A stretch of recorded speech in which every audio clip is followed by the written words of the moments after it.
Hello class.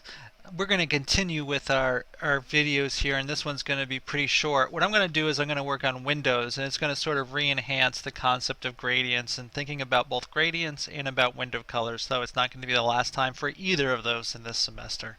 But it should be a short video. So when we first did this, when we first did the windows, we made it a dark gray because we said, hey, it's sort of just you can't really see in a bright day. It's sort of reflecting the color of the sky, but they tend to be dark. That's just the way it really works. But if it's really reflecting the sky, and then we just made the sky a gradient, then technically it should be reflecting a gradient. So if we apply a gradient to the windows, we can it'll make it look more interesting and more like it's really reflecting the sky. So that's all good stuff. Now there's one little trick we'll have to apply to gradient that I'll have to show you. We'll start exactly the same way we did the sky, but there's going to be one little tweak we end up doing to it at the end of the video. So don't just go ahead without missing that part of the video. And it has to do with the last step. Okay, so first I'm going to do is I'm going to come up and I'm going to unlock my window layer for my elevations, or it's actually my glass layer. Right, so if I can turn it on and off, I can see that's the correct layer. So I'm going to unlock it. What I'm going to do is I'm going to select everything with my black arrow, or press Control A, and I'm going to flip to my first bit of gradient, which is this guy right here, to make them all a gradient.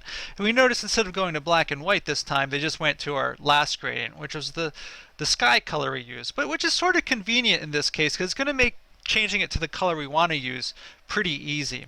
What I'm going to do is, just like I tweaked the sky previously, I'm just going to double click on this guy. I'm going to change it to HSB because it's easier to work in, and I'm just going to turn the darkness way down on this guy, maybe somewhere around there, and then I'm going to click off and double click on the light one and go to HSB and turn this color way down as well, maybe something like that.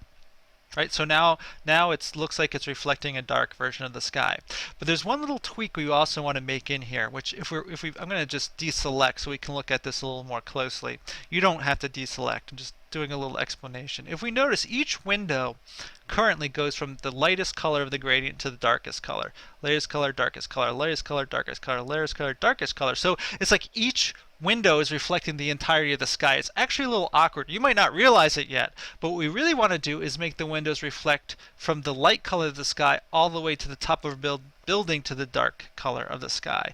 And so when I go, we'll do that through the last step of the gradient, which is this tool over here. Once I have everything selected and I hit this tool, we can see that each object was automatically put in a gradient line for each object of its height. But what we can do is we can draw one master line, could be anywhere, but I'm just going to draw it straight vertical, that will then be applied to the entirety of the window set, like this. And so now it looks like it is reflecting the sky from bottom to top. And now that it's all set, you can again take a look and say, well, you know what, I'm just going to make a few more tweaks to these colors.